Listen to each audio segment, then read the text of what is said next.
Hi, AniQuest here.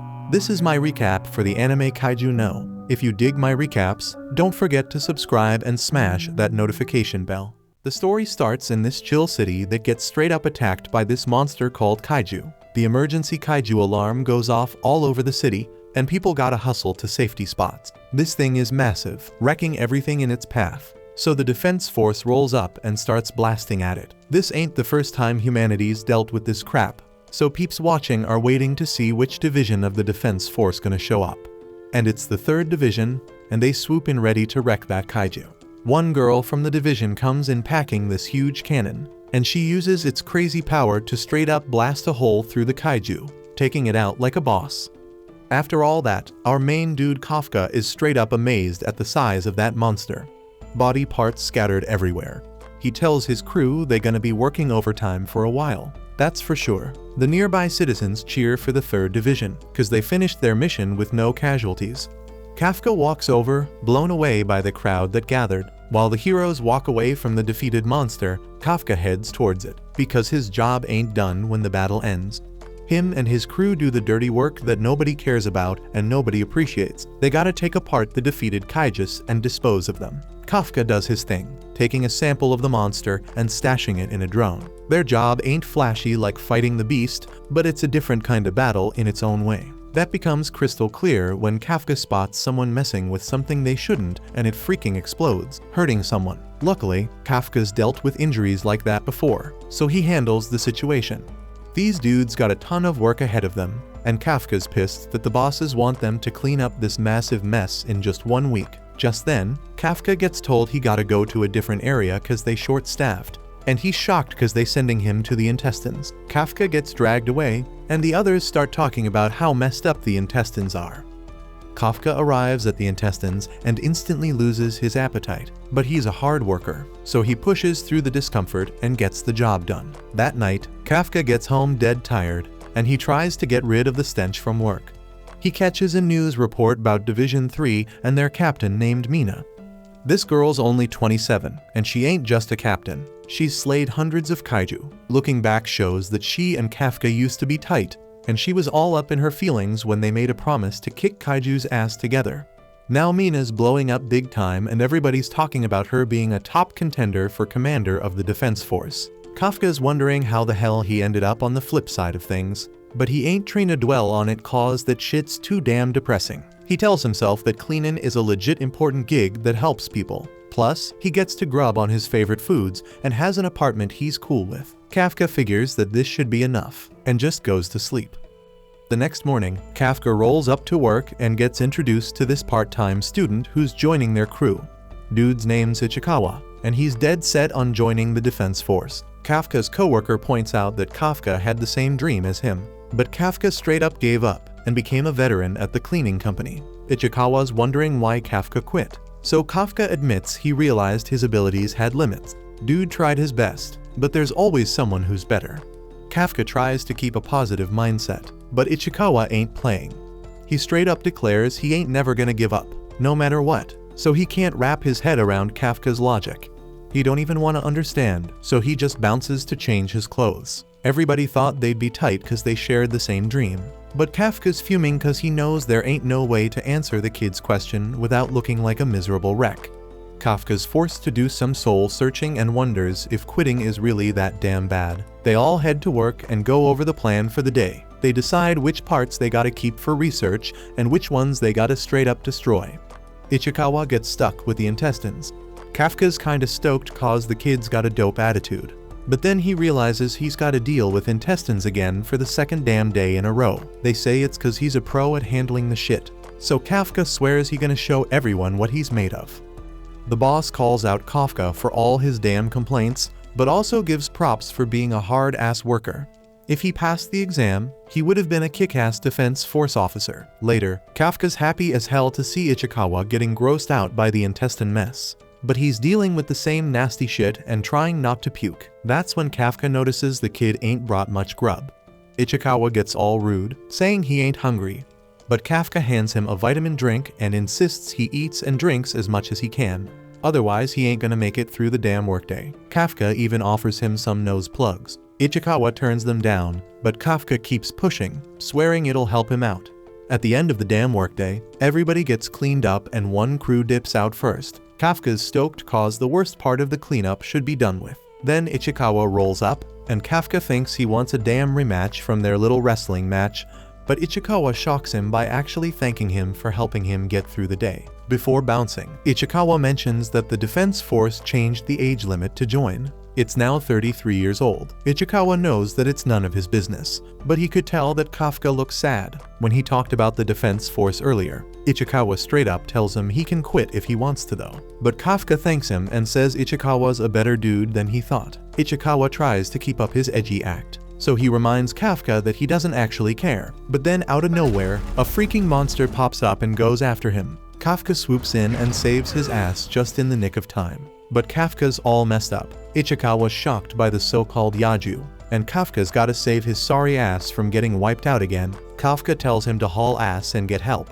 but he refuses to leave Kafka. Kafka reminds him he's supposed to join the defense force, but he can't do anything if he's dead. Kafka demands again that Ichikawa splits, so finally he does. Kafka leads the terrifying beast on a wild chase through the streets, barely dodging its attacks. He manages to get a breather by ducking into a narrow building, busts through a pane of glass, and manages to lose the monster for a hot second. Flashback time, Kafka and Mina both lost their schools and homes. Kafka was pissed at the kaiju, but only cause they kept him from finishing his Pokemon game. Mina's disappointed cause that's all he cares about, but Kafka's trying to stay positive. As for Mina, she's sad cause her cat named Miyako died. They both get serious as they stare at all the destruction caused by the kaiju, and they both decided at the same damn time to join the defense force.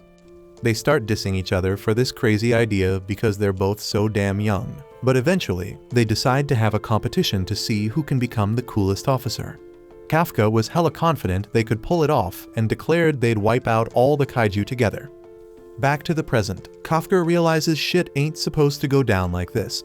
But he gotta keep hauling ass because the monsters are straight up demolishing buildings to get to him. Kafka decides to stand up to the monster, thinking he must go for its legs.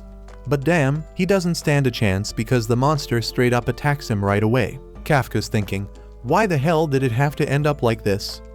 He screams in pure agony as the monster stomps on him, breaking his damn leg. Kafka's lost all hope because the monster's about to eat him. But out of nowhere, Ichikawa swoops in and saves his sorry ass just in the nick of time. Kafka calls him an idiot, but Ichikawa explains he already called the defense force for backup. Kafka meant he was an idiot for coming back in the first place, but Ichikawa points out that if he had abandoned Kafka, he would never be able to become a defense force officer. That's when Kafka has flashbacks to when he got that rejection letter from the defense force and saw his dreams go up in smoke. He straight up curses himself for being so freaking useless while Ichikawa gets thrashed by the monster. Kafka's pissed cause he ain't changed at all. He couldn't even protect his friend's cat, and now he can't even protect the new kid at work. His frustration builds up, and he lets out a primal scream of rage just as the beast is about to wipe out Ichikawa. But out of nowhere, the monster gets blown to freaking pieces, leaving both dudes shocked. Then this female voice announces that the target's been wiped out, and Kafka's blown away when he sees Mina rolling up with the 3rd Division crew.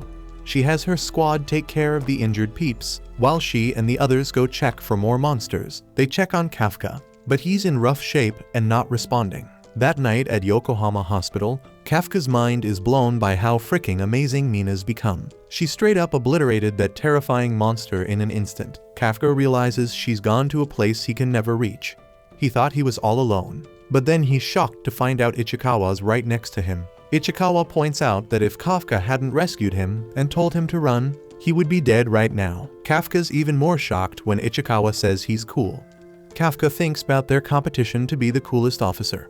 Ichikawa thinks Kafka should be an officer, but once again says it's up to him. Kafka snaps out of his negative mindset and straight up punches himself, wondering how long he was gonna keep looking the other way. He thanks Ichikawa and tells the kid he's a damn good person. Kafka still ain't thinking giving up is a bad move, but he knows damn well he can't fool himself. So he steps up and confidently declares he's gonna aim to be a defense force officer once again.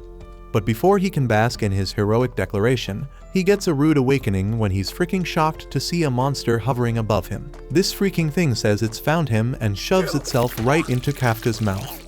Ichikawa wonders if he is okay, but Kafka's clearly not good, gasping for air and thrashing around like a haunted.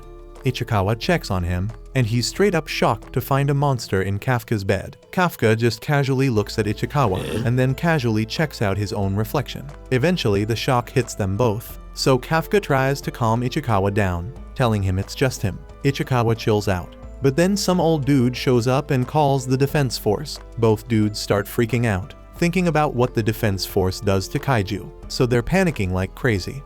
Ichikawa tells Kafka to haul ass and run. Another flashback shows Kafka teaching Mina how to take down a kaiju. He schools her on attacking the legs and tying the sucker up.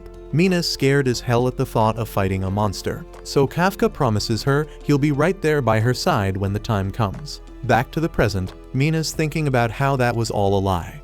But then she gets the news that a kaiju's been spotted at Yokohama Hospital, and she declares that she'll handle it. She's gonna roll out with her officers and straight up eliminate that kaiju. Once Mina's squad is all set, she gathers them up and spills that there's a freaking kaiju chilling at the hospital, and it's their damn mission to take it down without hurting the people. Meanwhile, in the hospital, Kafka and Ichikawa are still messing with the old dude. They're trying to show him it's just a huge-ass misunderstanding, making Kafka look as harmless as humanly possible.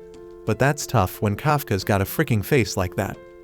Shit hits the fan when the old man has a heart attack and kicks the bucket. Kafka tries to check on him. He puts his hand on the wall and accidentally smashes it by accident. He can't believe this crap is happening to him, but now the whole damn hospital is paying attention. Since the defense force is probably already on the way, Ichikawa suggests Kafka bounces. Kafka agrees because sticking around would just cause more problems. But when he tries to open the window, he forgets about his superhuman strength and wrecks more property. Ichikawa brushes it off and says they should dip since Kafka's presence is freaking everyone out. So they both leap out through the wall's hole and head into the city. The defense force gets word that the rogue kaiju has fled the hospital and is heading straight for the city, so they gear up to intercept it. Meanwhile, Ichikawa's hauling ass through the city streets, wondering when the hell Kafka turned into a freaking kaiju. He knows Kafka wasn't one earlier today. He even turns back to ask if Kafka's still the same person deep down. But even Kafka ain't sure who the hell he is anymore. His body's going haywire on its own, and he even ends up snacking on a random bird for no damn reason. Eventually, Kafka goes back to his less monstrous kaiju form. But there's another issue at hand. He's gotta take a leak. Ichikawa tells him to hold it in because they ain't got time for a bathroom pit stop. But Kafka says his body prob won't listen, and he'll just pee in the road. But with that said, he ain't got balls right now, so Ichikawa's wondering how the hell he plans to drain the lizard. And then shit hits the pavement. Kafka collapses on the ground embarrassed as hell, and wishes he could wipe that moment from his memory. But Ichikawa reminds him they gotta keep moving before the defense force rolls in. And speaking of that, Kafka asks if he can still join the defense force looking like this. But that's straight up impossible. The defense force is trained to take out kaijus like him. If they find him, they'll obliterate his sorry ass on sight. It's a cruel twist of fate for Kafka because even though he finally found the motivation to give it another shot and join the defense force, he now forever locked out because of his body. Ichikawa ain't got no way to comfort Kafka, but he finds a sick hideout for him to lay low for now. But before they bounce, Kafka's eyes catch something behind them, and he knows it ain't good. Ichikawa asks if it's the defense force, but no, it's way worse, it's an actual kaiju. The defense force gets word of the second kaiju attack going down, so they split up to handle both situations. Back in the city, Kafka somehow knows if this new kaiju is the same breed that messed with him and Ichikawa earlier. Ichikawa sees this as their golden ticket to dip since it'll divide the defense force's members. Plus, since Kafka's already cleared out the area with his presence, ain't nobody gonna die from this attack. They should just let the defense force deal with it. Kafka reluctantly agrees and starts making his way out of there. Meanwhile, there's a little girl going through hell because her family ain't evacuated, and her mom's trapped under a damn dresser in all the chaos. The mom tells the girl to get the hell out of there before she gets herself killed, but the girl's determined to save her mom. Sadly, all she gets is a front row seat to more nightmare fuel, as the kaiju closes in and crashes into the room like it's lunchtime. It opens its jaws wide, ready to munch on the poor girl, but just in the nick of time, Kafka delivers a badass elbow strike. That strike sends the kaiju flying several blocks away, and Kafka's mind is blown by how freaking strong his new body is. But then he remembers there are folks in trouble, so he turns to the girl and checks if she's alright. Obviously, the girl's scared shitless of him, and Kafka's creepy smile ain't helping his case one bit. But when Ichikawa shows up, the girl calms down because she knows they're here to save the day. They finally free her mom, who's unconscious but gonna be fine once they get her to safety. The kaiju comes back, so Kafka tells Ichikawa to haul ass with the girl and her mom, while he stays back because he wants to lay the smackdown on this kaiju with all his might. Ichikawa peeps the lightning crackling around Kafka and realizes he doesn't want to be anywhere near what's about to go down, so he skedaddles while Kafka lines up for the most epic uppercut he's ever thrown. That kaiju gets hit so damn hard, it goes flying and then explodes from the inside out, showering everything around it with kaiju's guts. Kafka's left dumbfounded because he straight up one-punched a giant kaiju. But no matter how badass he may seem to regular folks after that victory, he's still a terrifying ass kaiju. He goes up to the girl and tells her the defense force gonna be rolling in soon to help her out. She doesn't gotta be scared no more because he's leaving now. But as he's walking away, the girl gathers up enough courage to call out and thank him for saving her and her mom. Those magical words hit Kafka like a flashback of the time he spent with Mina, trying to make his way into the defense force. And even with his messed up situation, maybe there's still a glimmer of hope for his dream. Ichikawa shouts to Kafka and says he called an ambulance, so they gotta dip before anyone shows up. Kafka turns to him after some deep thinking and declares he ain't giving up on his dream of joining the defense force because he promised to stand by Mina's side. A while later, Mina rolls up to the scene, but the whole crew's jaws drop when they see the kaijus already taken care of. She goes up to the little girl and asks what went down, but when the girl tries to retell it, she almost starts crying from all the trauma. Mina reassures the girl she ain't gotta be scared because she and the whole defense force gonna wipe all the kaiju off the face of this earth. At first, the girl's stoked to hear that, but then she takes a second and asks Mina to promise not to harm the good kaiju guy. She says the good kaiju's the one who saved her mom and offed the other kaiju. But Mina's still shocked hearing good and kaiju in the same breath.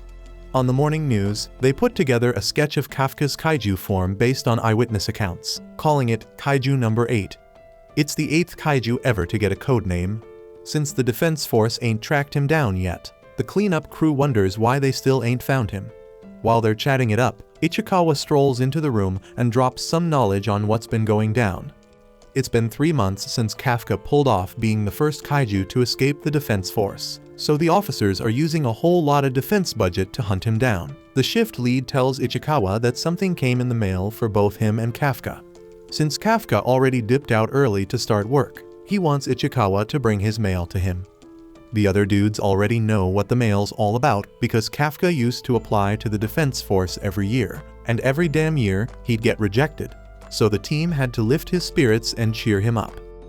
Ichikawa checks out his results and damn, he's stoked to find out he passed that shit. So he dips to give Kafka his results too. But before he leaves, he takes a quick look at Kafka's results just to make sure he ain't gonna hand him a letter of disappointment. And when he peeps at it, he's all smiles and keeps on hustling. Looks like Kafka actually pulled through this time and passed the damn test. All the homies are hyped for him because they know how bad he wanted it. Ichikawa reaches Kafka and spills that he actually passed the first round of the exams this time. But when Kafka turns around while grubbing on his lunch, Ichikawa sees he's letting his kaiju form show. Kafka realized he was in kaiju mode and could have totally blown his cover if it was anyone other than Ichikawa. Now he tries to switch back to normal, but accidentally leaves his mouth unchanged. Ichikawa goes off on him, telling him how dangerous it is for him to get spotted because there are still new stories floating around about him. Both of them managed to dodge suspicion by claiming they bounced after the kaiju attack. But if Kafka keeps pulling this shit, he's gonna get exposed sooner or later. Ichikawa hands over his results, but while Kafka is still happy, he ain't nearly as ecstatic as Ichikawa thought he'd be. Mainly because Kafka always bombed the second stage of the test, so the real hard part is still ahead for him. While they're on that topic, Ichikawa asks if Kafka really plans on taking the exam looking the way he does. The first part was a breeze because it was just a written test. But the second part's gonna have officers all over the damn place. and they'd straight up wipe him if they found out about his body situation. But even with the risk, Kafka's dead set on taking the exam. In the past 3 months, he's been trying to find a way to fully turn back into a human, but luck ain't on his side. But with the age limit, this is his last shot to actually apply, so he's gotta take a chance. Ichikawa gets where Kafka's coming from, but he makes it crystal clear that if shit goes down and Kafka's in trouble, he's on his own because in this test they're rivals. Kafka reaches down to grab his water bottle, but he struggles with the cap, accidentally transforms into his kaiju form and busts the bottle. Ichikawa takes back everything he just said and straight up tells Kafka to drop out of the exam because he's gonna end up 6 feet under. But Kafka still really wants to go for it. Ichikawa gives in, but repeats that if anything goes down during the exam he is on his own. Everyone else is about to roll up for work, so he tells Kafka to get his shit together with his transformation. Once Ichikawa bounces, Kafka lets out a sigh of relief because he passed, and he ain't know what he'd do if Ichikawa passed and he didn't. But now he gotta get ready for the damn test. On test day, Kafka and Ichikawa pull up in the parking lot of the Defense Force, and Ichikawa's mind is blown by the massive ass building in front of him. He'd been on a field trip to a base before, but this joint is on a whole nother level. Kafka explains they share this area with some special Defense Force garrison. So when shit goes down, both sides join forces to handle it real quick. In other words, if Kafka accidentally transforms here, he'd be dead in 1 second. Other test takers start showing up too, so Kafka ain't seeing the point in getting scared anymore. He tells Ichikawa they should head inside soon, but then this rude chick interrupts and calls him an old man. Kafka defends himself, saying he's only 32, so he ain't that damn old. But even Ichikawa thinks he's ancient, so he gotta accept it. Age aside, this girl straight up tells him to move his car, even though there are plenty of spots elsewhere, just because she thinks she got some special right to it because 5 is her lucky number. Kafka ain't budging for some dumb reason like that obviously. So this chick decides to flex her supposed wealth. She strips down and reveals she's wearing the same battle suit those Defense Force folks rock. But she ain't using it for any noble cause like fighting kaiju. Instead, she grabs Kafka's car with one hand and throws it out the spot, thinking she is all cool, but it just makes her a bitch. But being a big shot apparently gives her the right to pull this kind of shit and get away with it. She introduces herself as Kikaru and boasts about how she kills kaiju for fun. And coincidentally, she finds it hella weird that Kafka smells like a kaiju.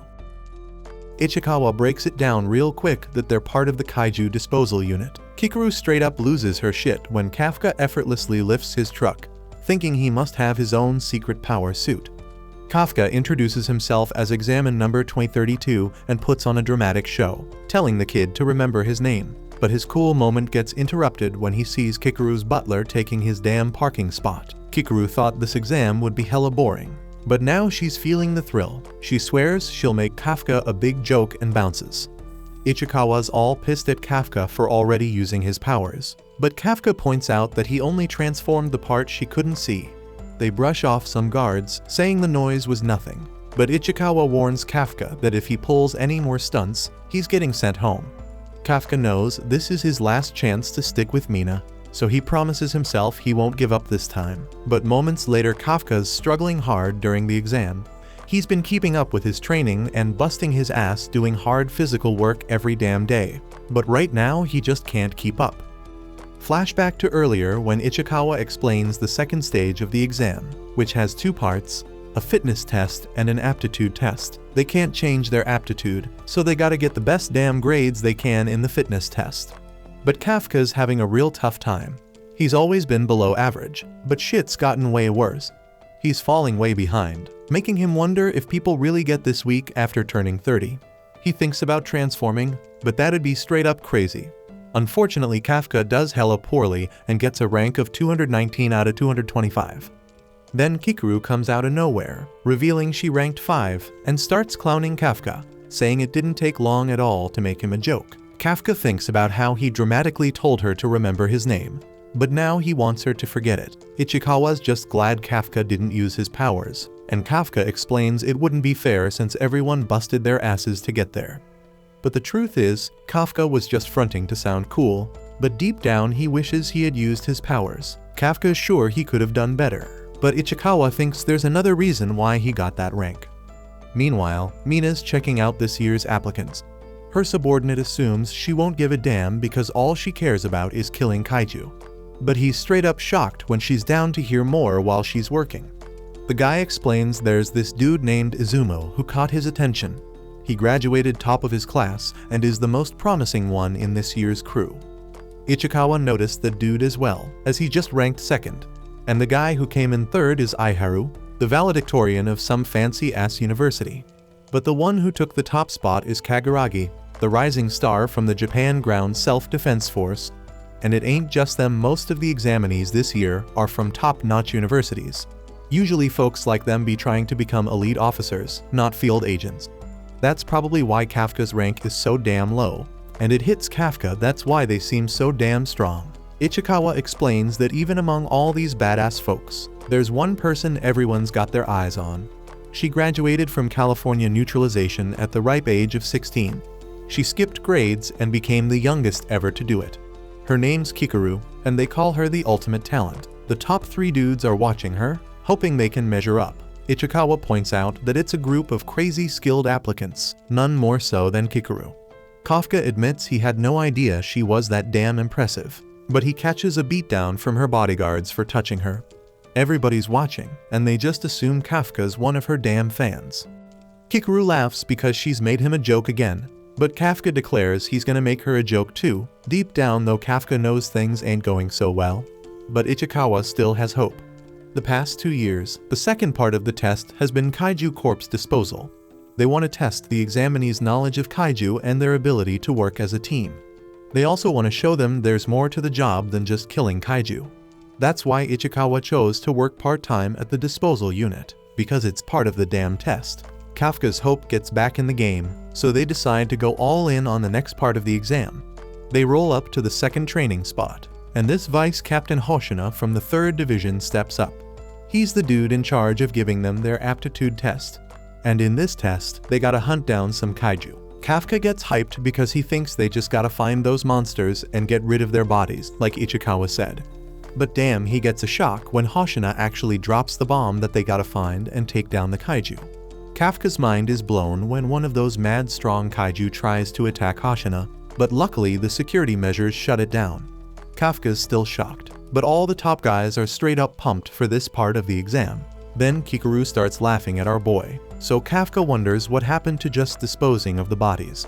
Ichikawa breaks it down that's what they've been doing for the past 2 years, and he's just as disappointed. Hoshina explains that this part of the exam is dangerous as hell, so they gotta rock Izumo tech gear while doing it. Ichikawa tries on the gear, and he's mind blown as it analyzes his body and molds itself to fit him perfectly. The suit becomes one with his body, and Ichikawa can even feel his muscles getting stronger. These suits are legit Demon Defense Force combat gear made from organic material ripped from the kaiju. They boost the combat power of the wearer like crazy. Meanwhile, Konomi, the operator from the 3rd Division, says she's gonna start measuring the combat power unleashed by those wearing the suits. Ichikawa's at 8%, Izumo's at 18%, Kaguragi's at 15%, and Aiharu is at 14%. Unleashed combat power shows how much of the suit's power they can tap into. Even after mad training, it usually hovers around 20%, and they're lucky if they get one applicant a year who hits over 10%. But these 3 dudes are all above 10%. So Hoshina wonders if this year's gonna be off the charts. Then shit gets real when Konomi sees Kikaru's unleashed combat power is at 46%. Everyone's in awe of her, and Hoshina thinks how she's already at a platoon leader level, and she ain't even joined the force yet.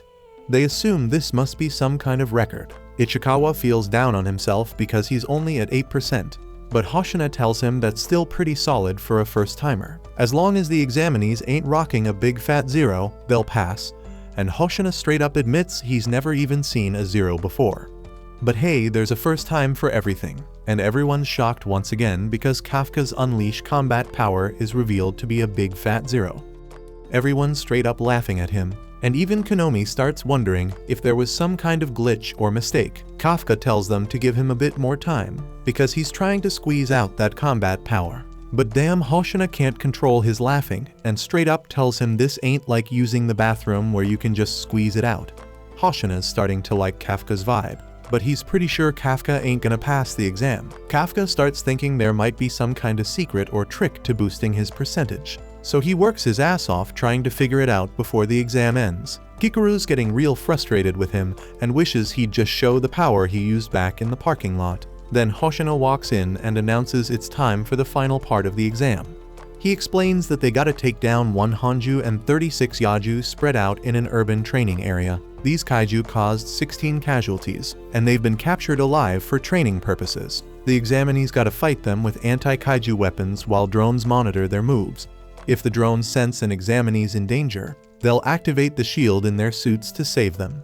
But that also means they fail the exam. This shit is crazy dangerous, so Hoshino can't guarantee they'll even survive. They gotta decide if they want to take part, and Hoshino kicks off the test. The examinees rush forward with mad eagerness, but everyone's stunned when Kikuru jumps ahead and easily takes down 2 Yaju. She's straight up amazing everyone. Kafka declares they need to push ahead or they'll fall behind, but Ichikawa points out Kafka's the one holding them back. Kafka defends himself by saying the weapons are heavy as hell without the suit's help. He tries to sound all cool by saying only he the Zero can understand this, but Ichikawa ain't feeling it cool at all. Things ain't looking good because Ichikawa's pointing out they don't have the same offensive power as the others. Just then Hoshino drops a bomb and reveals that Mina has shown up to watch the damn exam. Kafka remembers their challenge to see who can be the coolest defense force officer, and he calms himself down. He stops giving a damn about being a Zero and reminds himself that this is his last chance. Kafka figures something out and asks Ichikawa why the hell they got drones watching them. If they just want to keep count of how many kaiju they've taken out, they could easily do that with sensors. But it ain't about that. Besides testing their skills, they're also checking how well they can adapt to the situation. Kafka and Ichikawa realize that since they ain't packing the same offensive power as the others, they gotta focus on supporting the attackers as best as they can. They spot a fight going down nearby, so they position themselves to lend a hand. Kafka notices the hooves of this Yaju and remembers it from one of his cleanups. His experience pays off because he knows stun grenades mess this Yaju up big time. It's got weak eyesight but crazy good hearing. Once it's deafened, it's an easy target. But Kafka ain't done showing off his expertise. He tells Izumo to aim for its stomach because that's its weak spot. The attackers follow his lead and are shocked when they take the beast down. They thank Kafka for the sick support, but Kafka's pissed because he calls them Kikuru's fan. In the observation room, they actually start paying attention to what Kafka and Ichikawa are doing. Kafka points out to Ichikawa that they've taken apart more kaiju bodies than they can even count. He's feeling confident now because they can use that knowledge. Kafka's relieved because he don't need his kaiju power anymore. He's finally stoked because he can make up for all his screw-ups. But all that optimism comes crashing down real quick because a kaiju pops out of nowhere. This thing sends Kafka flying into a building, and Konomi detects that he's seriously messed up. He can't keep fighting, and the damn Yaju is closing in on him. They get ready to activate his suit shield. Kafka knows they'll probably use the shield, but he also knows that means he fails the exam. He's aware that Mina's watching, so he tries to force himself up. He refuses to embarrass himself in front of her anymore, but this damn beast is about to chow down on him. Konomi starts activating the remote shield, and Hoshino thinks about how he knew Kafka would be the first to drop out. He finds it a damn shame because Kafka was a hilarious dude, but just then, the Yaju gets blown to pieces, and Kikuru points out that she's made Kafka a joke for the 3rd time. And she straight up declares that as long as she's on the battlefield, nobody's allowed to quit. Kafka's blown away by her, but before he can say anything, she cuts him off. She announces that she's gonna keep kicking Kaiju's ass and tells him to just lie there on the ground like a damn loser. The other dudes can see she's going for the main target, but they ain't just gonna let her have it.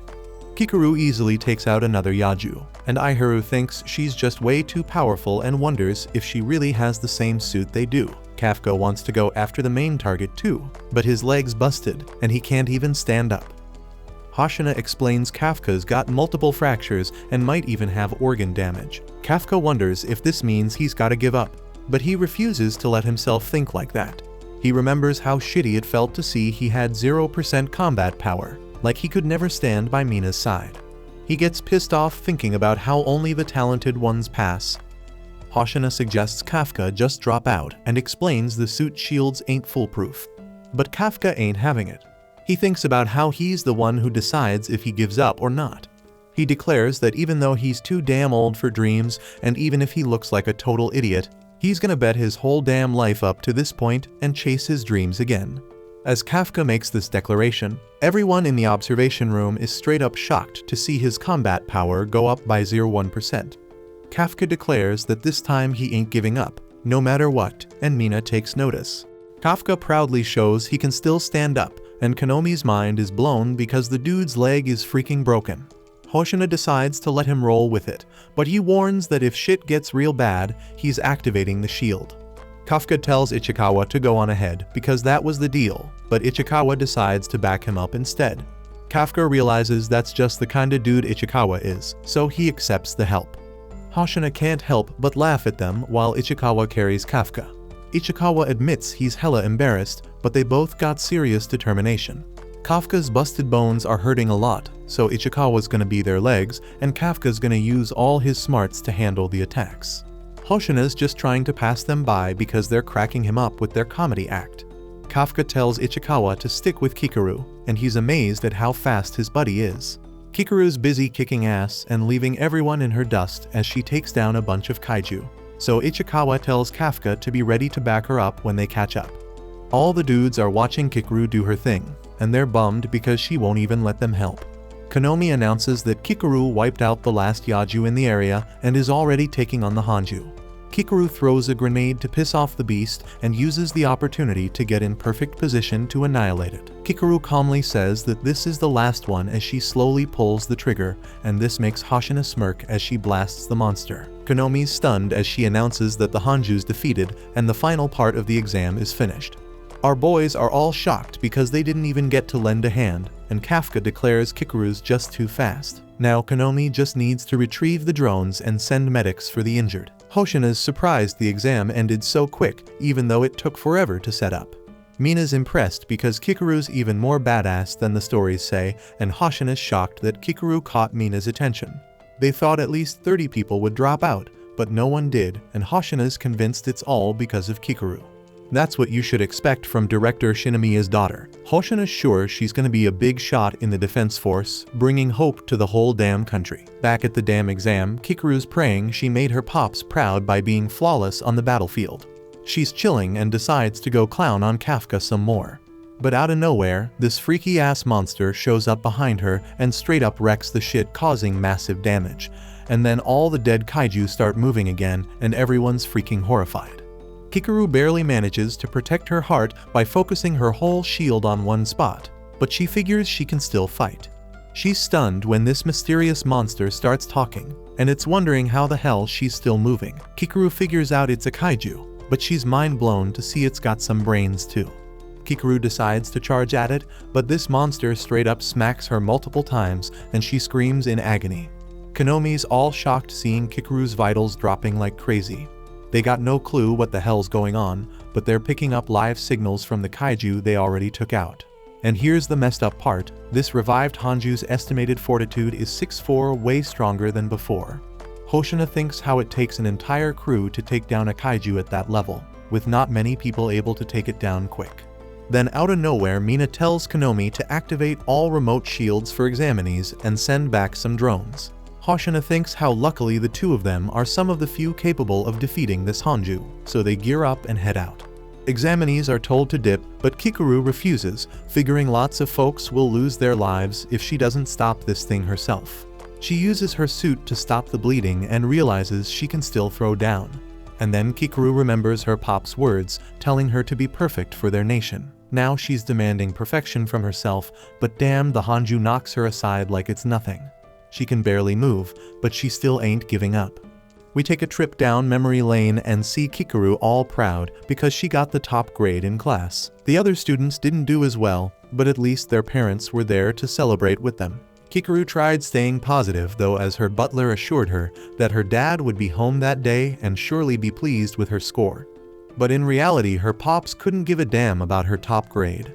He straight up said celebrating one success was just setting her up for failure next time. Instead of throwing a party, he wanted her to focus on the next goal. That's when he dropped the bomb on her. She gotta be flawless all the damn time, not just for the future of their nation, but for her late mama too. The words from her pops still weigh on her to this day, but she ain't taking it lying down. He always told her to keep pushing forward and never let nobody outshine her. So now she ain't taking no loses even with just one arm. As long as she can move, she gonna throw down. But damn, she has been through too much damage, and she gotta scream again because the pain's unbearable. Just then, one of the drones spots the Hanju, and Konomi's all shocked to see that its severed offensive uni organ has regenerated. Hoshina's getting real worried, while Konomi figures it's gathering energy for a major attack. Hoshina and Mina are rushing to the scene, but he ain't sure if they're gonna make it in time. This beast is getting ready to unleash a massive attack, and Kikoru figures she's done. She apologizes to her pops for not being perfect and starts crying. The Hanju's about to unleash its attack, then out of nowhere, Kafka shows up and tells her she did a dope job. Kikoru's absolutely mind blown, wondering why the hell he's there, and then the monster attacks. But Kikoru's even more shocked when they ain't getting hurt, and Kafka starts transforming. Kafka explains she did a good job buying time for everyone to evacuate, so she can leave the rest to him. Meanwhile, everyone's scrambling like crazy to evacuate. Kaguragi is using flares to organize the whole thing, which impressing Izumo. Let's take a look back a few moments ago, and we see Kafka and Ichikawa being told to get the hell out of there, not to go back because Kikoru's fighting the revived Hanju. Ichikawa's ready to bounce, but Kafka already vanished. Ichikawa's hoping Kafka ain't crazy enough to transform because he knows he'll get wiped out on the spot if he does. But as Ichikawa rushes to the scene, he realizes Kafka definitely got that crazy streak because he don't hesitate in these kind of situations. Going back to Kikoru, she's straight up mind blown by Kafka's transformation, and she can't wrap her head around how he turned into a kaiju. Kafka tries to play it cool, begging her not to spill to the defense force. But then Kikoru's terrified as the Hanju busts out its crazy powerful attack again, but Kafka effortlessly deflects it like it's nothing. Kafka tells her he'll spill the deets in a second because he only needs a split second to take out this beast. At the same time, Konomi detects some supremely intense energy near the Hanju. The explosion messed up their comms so they can't see what's going on. They got readings on its strength though, but Konomi straight up refuses to believe it's real. Supposedly this mystery beast got a strength rating of 9.8. Hoshina says it's impossible and thinks the explosion messed up the measurement system. It just can't be true because if it were, this would be one of the most powerful kaiju in history. Kafka powers up like the insane powerhouse he is. He apologizes to the Hanju because time's running out and he gotta end it with one punch. Kikoru watches in absolute awe as Kafka's punch collides with the Hanju's punch, blowing that sucker to bits. The shock on her face is plain to see and the Hanju's body parts get scattered everywhere.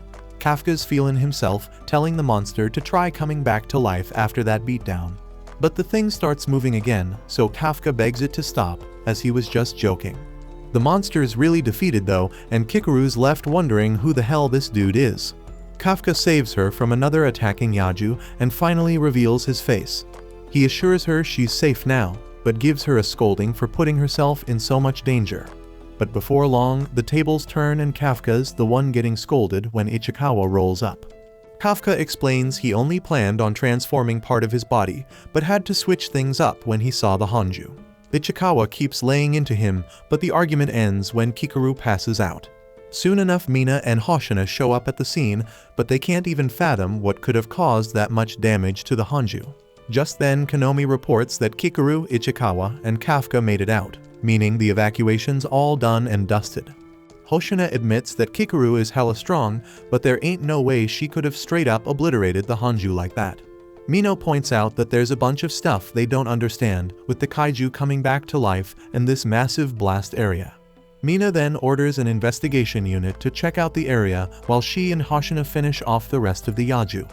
Hoshina realizes this blast is similar to what they saw 3 months ago, and he wonders if there's some connection going on. Later we see Kafka back in another damn hospital. Ichikawa explains that Kikoru's getting treated with the best tech the defense force has to offer. Kafka reflects on the exam and how it reminded him just how damn hard it is to compete against super talented folks. It also reminded him that when you're chasing your dreams, there's always going to be someone out there who's beating you at the things you care about the most. But most importantly, it got him so hyped up that he couldn't even care.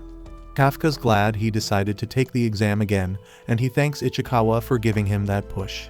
Out of nowhere, Mina shows up surprising everyone. She just thanks them for taking care of Kikaru and disappears just as quick. Kafka almost calls out to her, but he holds back because it ain't the right time. He wants to wait till he becomes an officer to talk to her. He's more confident than ever that it's gonna happen, and he silently promises himself that she better watch him out. Nearby, Kikaru has a nightmare about not being perfect for her pops. She wakes up wondering if her dad's arrived, but it's just Hoshina. He explains that there were no casualties, and it's all thanks to her kicking the Hanju's ass. The shock on her face makes Hoshina wonder if she really was the one who took it down. Kikaru remembers what Kafka said, so she declares that she was the one who straight up eliminated the Hanju. That night, a news report breaks down what went down at the exam and reveals that while a bunch of folks got injured, nobody died. In some bathroom stall, we see the mysterious and smart-ass kaiju listening in. He's shocked and disappointed to hear that there were no damn fatalities at all. Just then the phone rings, and the monster reminds himself how to answer it. When he picks up, the voice on the other end tells him to get back to work. This monster transforms and puts on his uniform, and shockingly we see that he's a new member of Kafka's disposal unit. Everyone's hoping Kafka and Ichikawa are alright after the exam incident, and this new guy ominously hides his transformation. A while later, Kafka's straight up freaking out about the exam, and he's putting the blame on Ichikawa because he's the one who convinced him to sign up again. But Kafka ain't got time to be anxious no more because the boss rolls in and says both Ichikawa and Kafka got mail. Kafka knows this is his last shot at having a chance to stand next to Mina, so he pulls out the paper all nervous like to see his results. On the day of the entrance ceremony, Izumo steps up to Kaguragi to give him props and congratulate him on passing.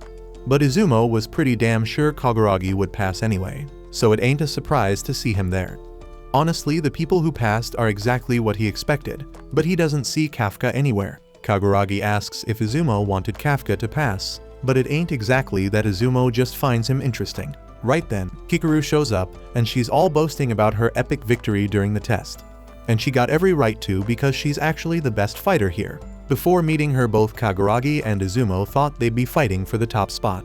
But now Izumo thinks they're stuck battling for second place. Kaguragi fires back saying he scored the highest in the physical fitness test, so he'll keep aiming for number 1 even if Izumo wants to quit.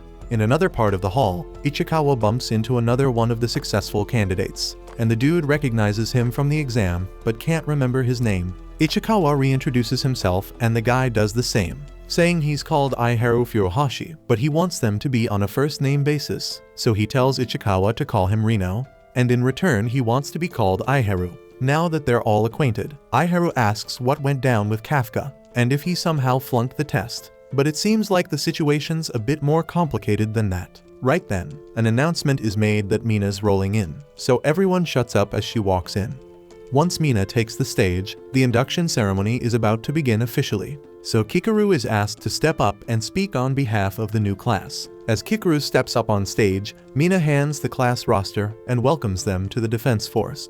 She also gives a special shout out to Kikaru for helping out after the exam incident, because thanks to her, there were no casualties at all. Kikaru feels a bit guilty about getting all that praise from Mina, but she ain't the one who took down that kaiju. Kafka should be the one hearing these words right now, so why isn't he here? The dude not only saved her life, but also looked out for her like she was a little kid, and she feeling a bit embarrassed about it. But looks like she doesn't gotta worry about that because Kafka sneaks into the room all sheepish like rocking his fresh Defense Force uniform a moment later. A bunch of people stoked to see him, but they need some context to know how he managed not to fail. Truth is he straight up bombed the exam. He had the lowest score in the fitness test and 0 attitude for the suits, so it was a clear failing grade. Ain't nobody disputing that evaluation, and even though Mina wants to have Kafka's back, she knows she can't play favorites like that. But Hoshina's ready to give Kafka all the special treatment in the world. Dude says he'll take him under his wing. He justifies it by saying that Kafka's scores might be trash, but in the practical part of the test, he was spot on in identifying the weak points of the kaiju and prioritizing helping the whole kaiju extermination effort instead of just racking up his own kills. Ain't many people with those skills, but the reason Hoshina wants Kafka on board is because he thinks the dude's funny. Hoshina wasn't sure if Kafka would ever meet the requirements to become a full officer, But for now, he wants to keep him as a cadet in his platoon. Mina breaks it down for everyone that Kafka ain't a full officer yet, so she has him sit out the induction ceremony. But that still means he passed. Now that that's settled, Hoshina steps up and asks Mina to say a few words to the new officers. She grabs the mic and addresses everyone, saying she's glad they all stepped up and volunteered for the defense force, putting in that work to pass that tough-ass exam. In the past few years, they've been dealing with kaiju that got way more fight in them than ever before. Plus, they gotta worry about weird incidents where the kaiju might come back to life. Mission's about to get more dangerous than ever, and some folks might not make it out alive. Ain't no guarantees, so she wants them all to trust their lives to her. Through all them risky-ass missions, she promises she'll be right there, standing at the front, acting as both the shield and spear of the team. Kafka is mad moved by the speech, and he straight up blurts out that he'll make sure he stands by Mina's side too. Everyone's jaws drop because Kafka had the guts to talk to the captain like that. But Mina's actually happy as hell because Kafka ain't forgotten his promise, but she's still the captain, so she decides to teach Kafka a lesson for speaking out of turn and orders him to do 100 push-ups. Hoshina, as always, finds the whole thing hilarious and ain't regretting his decision to bring Kafka on board even a bit. But being funny ain't the only reason Hoshina wanted to recruit Kafka. When the kaiju started coming back to life, they suddenly caught signals of a 9-8 Fortitude kaiju showing up. Hoshina thinks it's probably a glitch, but at the same time, they lost the vital signs of one of the examinees. He knows something ain't right about Kafka because he had zero compatibility with the suit, so he's gonna keep a close eye on him to uncover the secret he's holding. Kafka just finished his brutal punishment of 100 push-ups and he's lying on the floor dead tired. That's when Kikoru rolls up to him and says she wants to talk, so she tells him to come with her. Kafka asks why she can't just talk to him here. But Kikoru doesn't want others eavesdropping, so they start teasing her, claiming she's gonna confess her love to Kafka. Kafka actually falls for it, but Kikoru shuts it down and kicks him right in the face while Ichikawa watches with disapproval all over his face. Later, the three of them chill in an empty diner. Kafka just spilled to Kikoru about what went down in the hospital, but she finds it hard to believe that he turned into a freaking kaiju just because he ate one. Kafka thinks it ain't no biggie to spill to the defense force about it because maybe they can find a cure or something. But Kikoru doesn't think there's a damn chance of that happening. First off, if they don't straight up murk him on the spot, they'd probably subject him to all sorts of messed up experiments. And trust me, at that point, he can kiss his dream of becoming an officer goodbye. Plus, when the kaiju are crazy powerful, the defense force uses their remains to make some special weapons after they bring them down. So it's possible they might try to do the same damn thing to Kafka. After Kafka hears about the consequences of spilling his secret, he straight up begs Kikoru to keep his shit on the down low. She ends up agreeing not to snitch because he saved her life, but she makes it clear that if she ever finds out Kafka's a kaiju who's a threat to humanity, she won't hesitate to straight up kill him. Ichikawa freezes up when he hears how serious she is, but Kafka is actually relieved because he wouldn't want to stay alive if he posed a danger to society. Later, Ichikawa's in a training exercise, learning how to use the anti-kaiju guns like a pro.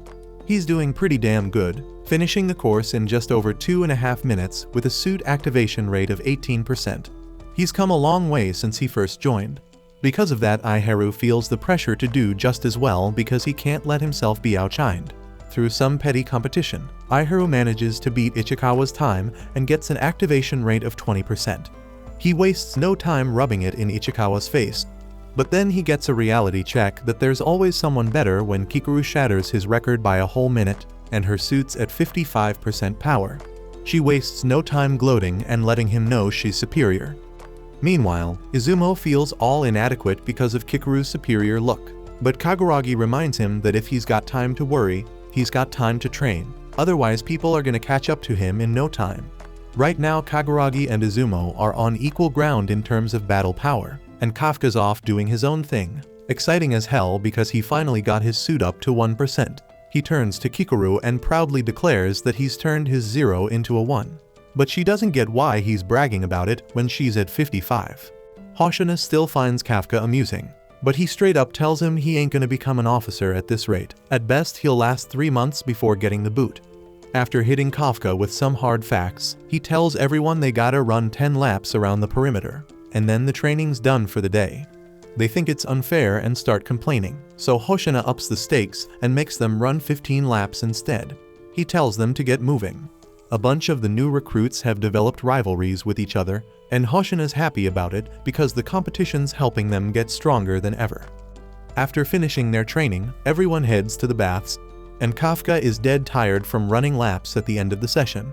But Ichikawa and Aiharu are full of energy, especially Aiharu, who's flexing his muscles like crazy. Ichikawa ain't impressed though because he's got just as much muscle mass. Kafka can't stand being left out, so he decides to show these young dudes what real manly muscles look like. Aiharu is impressed at first, but Kafka quickly runs out of breath and shows Aiharu what a real man's stomach looks like.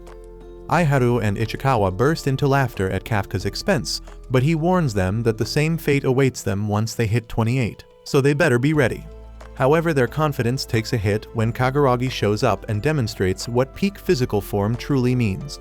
Embarrassed, they all jump into the bath to hide their shame, but soon enough the conversation returns to normal. Kafka is just happy to be having this kind of fun after a long time. On the girls' side, Kikaru and a couple of unimportant officers enter the changing room and find Mina there. They were about to leave and let her finish, but Mina says it's cool and that she was about to leave anyway. With her permission, they all go their separate ways, and Kikaru follows behind Mina to put her clothes in the washing machine.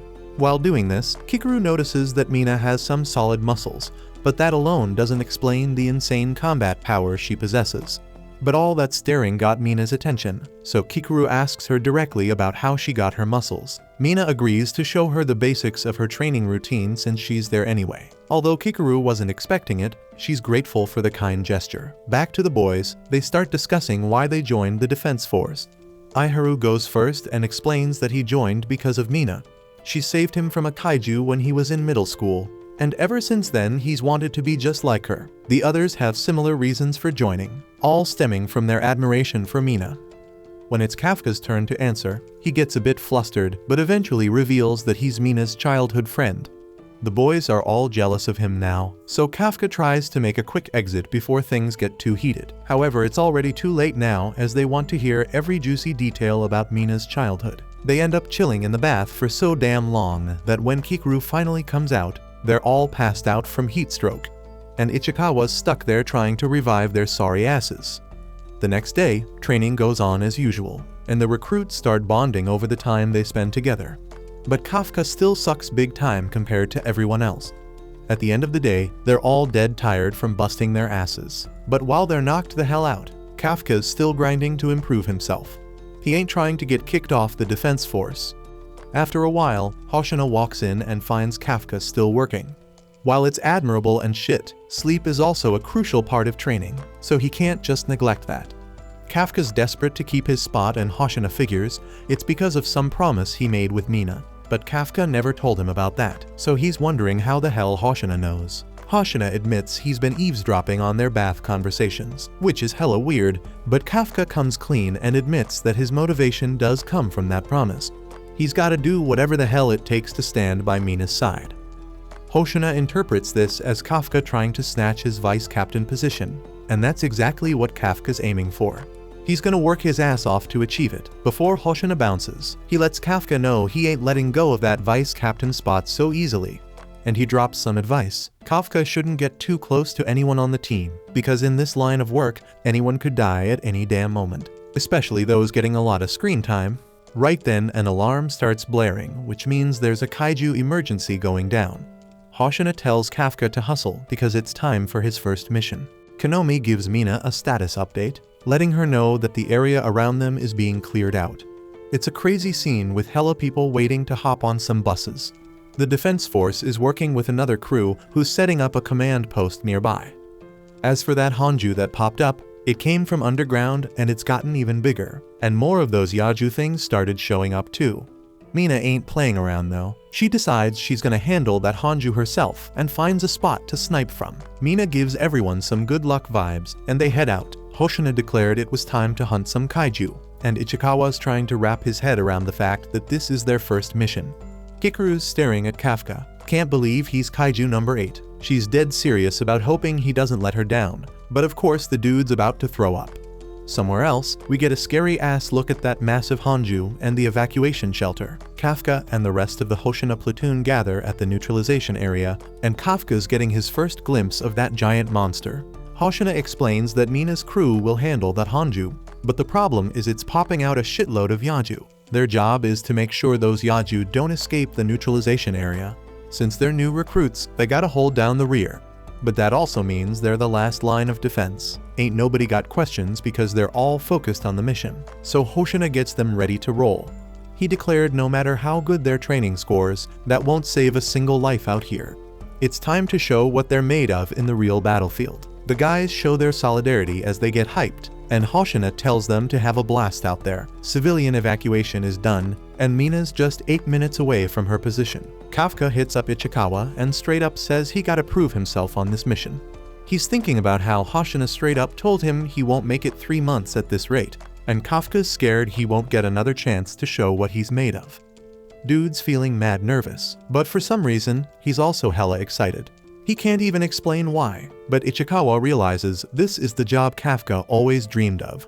So they both swear to make this first mission a banger, and they hear that the first batch of Yaju just rolled into their area. Everybody's locked and loaded, so they all jump off the roof like freaking superheroes. Kafka's all confident, shouting that this mission's gonna be a success, but he's the only one taking his sweet time climbing down the side of the building. Meanwhile, Mina rolls up to her sniper spot. Another crew's told to lure the Hanju elsewhere, so they start letting it rain on that big-ass monster. After a few attacks, that giant beast starts moving, and Hoshina's eagerly waiting to see everyone prove themselves. The fight's on, and Kafka's surprised because it ain't nothing like the damn exam. He's feeling mad calm for some reason. Now Kafka feels like his suits actually got his back, so he confidently unleashes his combat power. But damn, he gets straight up wrecked by a Yaju.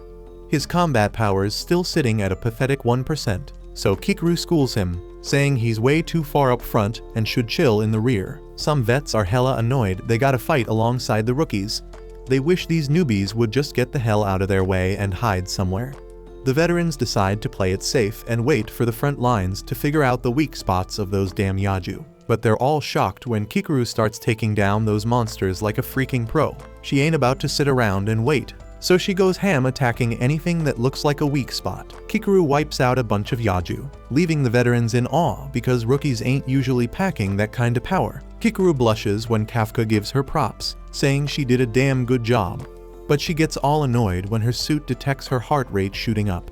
Meanwhile, the rest of the crew's working together to take down a Yaju, but Aiharu is straight up shocked when he sees Ichikawa taking one out all by himself. Ichikawa breaks it down that he swapped out the burst rounds in his rifle for freeze rounds. He wants to slow the damn Yaju down while he fights. It's a better fit for his style, and Ichikawa's confident that once he gets the hang of it, he'll be an even better kaiju hunter. But that ain't enough for him. Ichikawa's thinking about getting even stronger, so Kafka won't ever have to transform again. The other top dogs in the crew show off their skills too, taking out a bunch of Yaju. The rest of the squad can't believe how strong the newbies are. Even the leaders didn't know they had it in them. Kaguragi and Izumo start competing to see who can eliminate more kaiju, and one of the platoon leaders straight up goes into cougar mode as she drools over them. Hoshina informed her that the average unleashed combat power of the new recruits is higher than most years. There are a few standouts at the top, and they're pushing everyone else to step up their game. Reports keep coming in about Yaju getting wiped out, and Kafka's shocked to find out that Ichikawa and Aiharu are pushing forward too. Kafka starts feeling down, thinking he's holding everyone back when they're working so hard. He wonders if there's anything he can do, but then it hits him. The veterans wanted to wait and find out the weak spots of the Yaju. Kafka takes a look at one of the dead Yaju and decides he's gonna fight in his own way.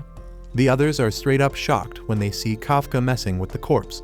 He's knee-deep in that shit, and he realizes that even at just 1%, the suit makes it easy to tear apart a kaiju body. That shit's so useful. He's thinking they should hook up the cleaning industry with these suits. Kafka figures out the structure of the kaiju, but the core ain't where it's normally at in a fungal-type monster. He starts searching around, and damn, he's shocked when he finds it. He lets Hoshina know that the core of the Yaju is at the base of its neck. Kafka even spills on the best way to attack it for those with weaker attack power. But here's the real kicker. Kafka discovers that these Yaju have reproductive organs. Those white bumpy things on their rear. Yeah, if they ain't destroyed, the dead bodies could pop out new kaiju. Hoshina's mind is blown by Kafka's findings, and he tells Kanamido to spread the word. Hoshina gives Kafka props once again, and Kafka can't believe he's actually helping out the defense force. Kafka rushes off to take care of the defeated kaiju's bodies, swearing he'll do whatever it takes to be by Mina's side. But then he freezes as a massive explosion goes off. Hoshina fills him in that the main attack on the Hanju has started. They've lured the Hanju to the target zone, and the other squads are keeping it in place with suppressive fire. Mina busts out her mega weapon and gets ready to unleash hell. With everyone at a safe distance, Mina gets the green light to fire. Mina's thinking about her competition with Kafka to be the coolest officer, and she's ready to show him how far she's come.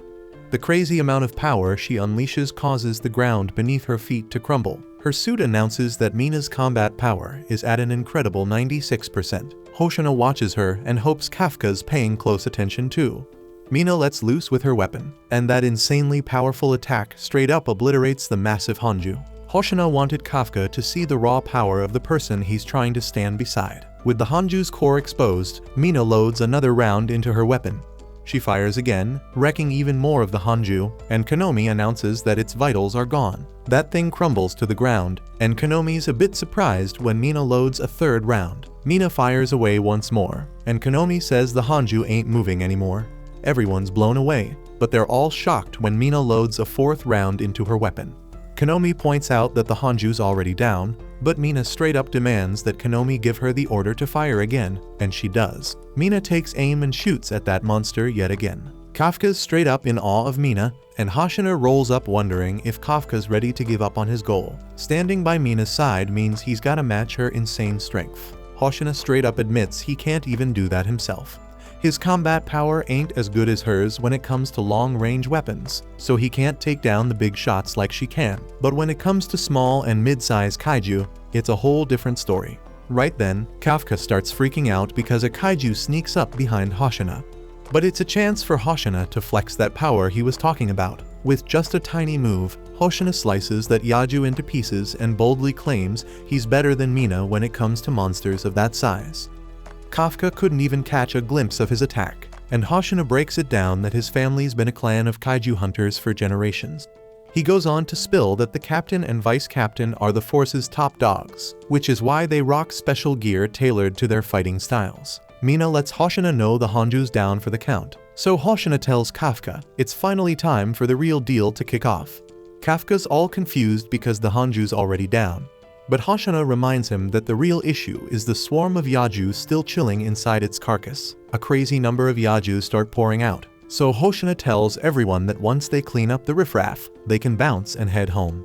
The recruits think he's being a little too laid back, so the veterans start clowning them for giving up so easily. They're dead set on showing the newbies that there's more to the fight game than just brute strength, so they hit the battlefield.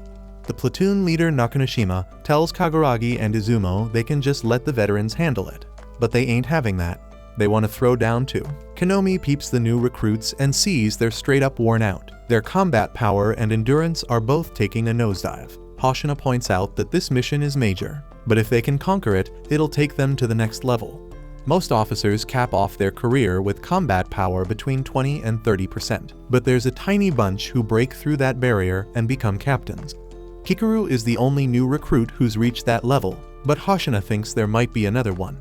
That other person is Ichikawa. Next thing we see is Ichikawa straight up taking out another kaiju, and Aiharu is pissed. He's put in years of training at some top-notch tech college, so he can't figure out why he can't keep up with Ichikawa. Just then, they're told more Yaju have been spotted nearby, so they both head to the front lines. Ichikawa gets shocked when he peeps the jacket of the monster's sweeping company, and he's wondering why one of the cleaners is kicking it there. They try to explain that the cleaners ain't gonna be needed for a while, but they straight up get ignored. The mysterious dude is just disappointed because the reproductive organs he loaded the Yaju with got wrecked.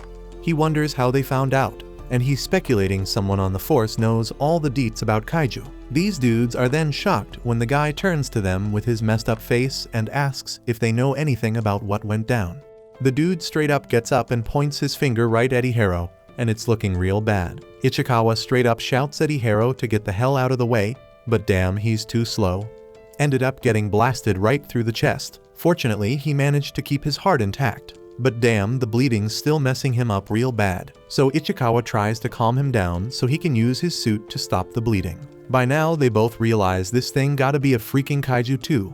And there's only one humanoid kaiju other than Kafka, and that's kaiju number 9. They both straight up recognize it as the one that wreaked havoc during the exam. And this thing took down Kikaru like it was nothing. So they gotta be extra careful. Number 9 starts talking about how damn disappointed he is with his messed up implants, but he ain't trying to leave empty-handed. So he decides he's gonna at least snatch a live sample of a Defense Force officer. Ichikawa and Iharo, they both get spooked as hell after hearing that, but they still gotta keep their cool. So Ichikawa tries to call the platoon leader to let her know what's going down, so they can get some backup. But the transmission straight up fails because number 9 had enough time when he was human to figure out how the radio signals work. So he sets up a freaking zone around this place where no signals can go in or out. That way he can stay hidden from the Defense Force, because they won't be able to pick up his energy signature. And as a bonus, it stops any distress calls from getting out. He points his finger right at Ichikawa, this time ready to attack him. And even though Ichikawa knows what's coming, he still can't dodge the finger bullets completely. So he gets straight up incapacitated. Number 9's a little confused because even though he hit Ichikawa, he missed all the vital organs he was aiming for. Makes him realize Ichikawa must have some way of seeing the attacks coming. Back when Kafka and Ichikawa met up with Kikaru at the diner, she straight up wanted to fill them in about her encounter with number 9, just in case they ever ran into him. The finger bullets he is using might look like some kind of magic at first, but if you pay real close attention to his fingers, you'll be able to tell when he's about to fire, and once Ichikawa gets the hang of it, he's finally able to straight up dodge the bullets like a pro. Iharo's straight up shocked that Ichikawa was able to dodge such a quick attack. And with the time Ichikawa bought, he fires back at number 9 so that Iharo can make his escape. Iharo ain't too thrilled about being protected by Ichikawa, but he knows he ain't gonna be much help in this fight. Dude almost gets smacked again. After saving his ass, Ichikawa pleads with Iharo once more to just bounce. And this time Iharo realizes how messed up the situation is, so he listens and starts limping away. Ichikawa may be brave as hell for going against number 9 solo, but he knows Kikaru didn't stand a chance against this monster, so there's no freaking way he's gonna come out on top either. But even with the odds stacked against him, Ichikawa wants to be an officer who's willing to risk his life to save his friends, just like Kafka did for him. So he charges forward, trying to buy enough time for Iharo to make it out alive. While he's doing that, Iharo's retreating and coming to terms with the fact that Ichikawa's way stronger than him right now. He don't want to admit it, but he hit a damn wall in his training recently. Hoshina told them all that most officers hit a strength plateau around 20 or 30% compatibility, but he also said that anyone can break through that barrier if they put in the effort. Iharo been stuck at 20% for the past 2 weeks, and despite his motivation to get stronger, Ichikawa surpassed him so easily. He straight up hates himself for it. Ichikawa's still doing his damn best to keep number 9 at bay, but 9 dodges all the shots and gets all up close to Ichikawa just to mess with him. Ichikawa may know some stuff about 9, but there's still a lot he doesn't know, and 9's gonna take full advantage of that. As the new finger bullets start flying, a cloud of dust gets kicked up. It looks like Ichikawa met his end, but thankfully, Iharo comes back just in time to save him. He's done feeling sorry for himself and getting saved, so he makes up his mind that he's gonna save Ichikawa this time. Though he's still got a damn hole in his chest, so he can't overdo it. Ichikawa can't wrap his head around why Iharo would come back here and put himself in harm's way. But damn if he hadn't, Ichikawa would be 6 feet under by now. And to top it off, number 9 straight up said his barrier keeps anything from leaving without his say-so. So there ain't no way Iharo could have made it out of here in the first place. They ain't got no other choice but to stick together and take down number 9. Even though Iharo ain't gonna be much help with his messed up injury, he says he'll do his damnedest to create an opening for Ichikawa. And once he does, Ichikawa hits 9 with all his might. They both agree on the plan, so Ichikawa charges forward while Iharo gets low and provides cover fire. The bullets they're firing are some special conductor type, so they work damn well in restraining 9. But since 9 sees Iharo as a major pain in the ass, he goes after him first. Iharo couldn't get up to dodge, but with a bit of extra focus, he's able to sense when the attack's coming and learns to dodge them too. While 9's still scratching his head about why he missed, Iharo manages to hit him in the leg with the conductor bullets, giving Ichikawa the perfect chance to get in position and unleash the full power of his suit. Ichikawa goes all out, unloading his whole damn magazine into 9. But when the dust settles, he's horrified to find out not a single bullet actually hit the mark. 9 built himself a damn wall of corpses for protection. And now that Ichikawa's run out of bullets, there ain't nothing he can do to stop 9 from turning him into Strainer with those finger bullets. Meanwhile, outside the barrier, Hoshina just got word that they lost communication with Iharo and Ichikawa, and their vital signs ain't showing up either, so there may be cause to worry.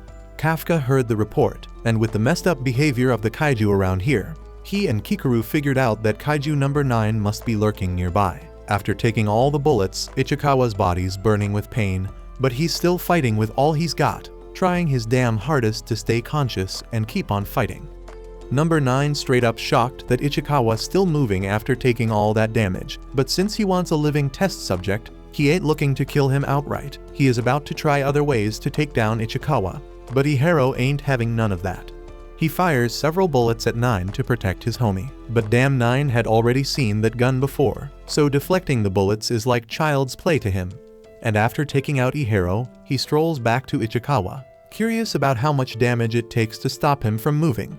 Iharo hates seeing his friend getting hurt right in front of him, and as much as he hates to admit it, Ichikawa got more talent than him. So as he reaches for his gun, he swears he won't let him die here. The problem is he outta ammo, so he ain't got much he can do to save Ichikawa. Iharo loses hope, accepting that he gonna die right here.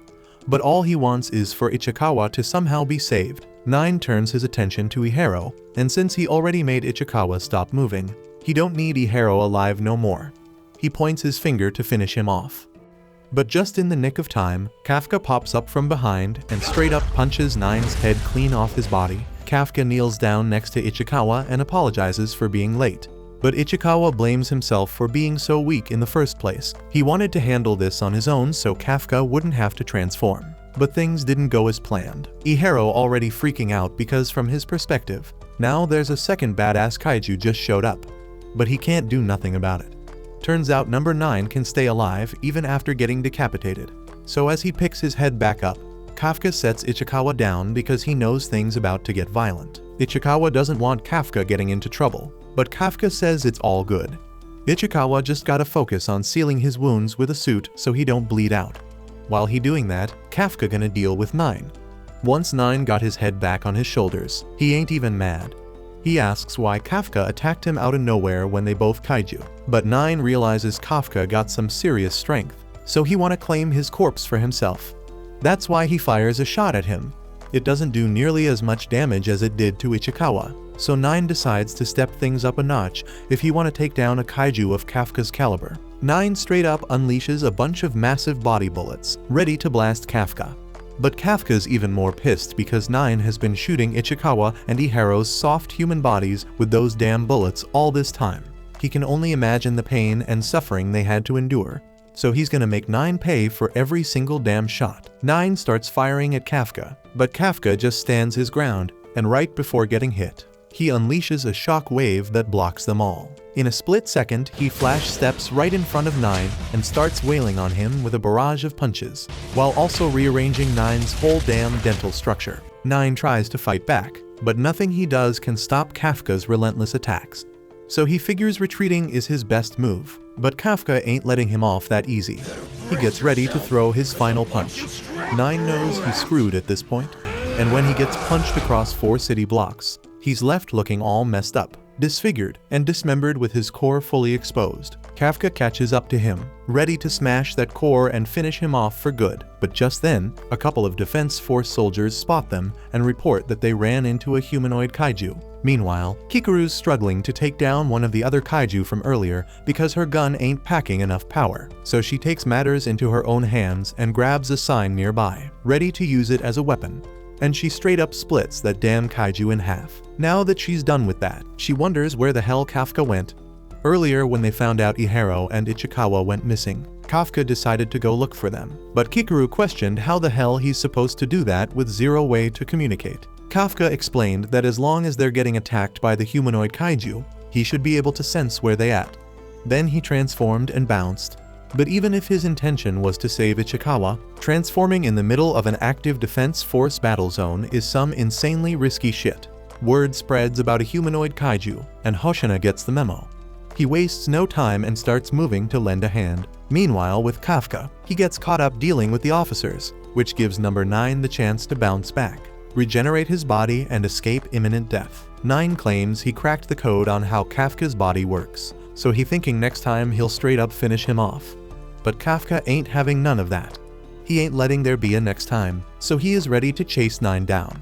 But 9 starts blasting the defense force officers, so Kafka gotta switch gears and defend them. Seizing the opportunity, 9 pulls some crazy move and disintegrates himself to escape, which is something I think he can just do.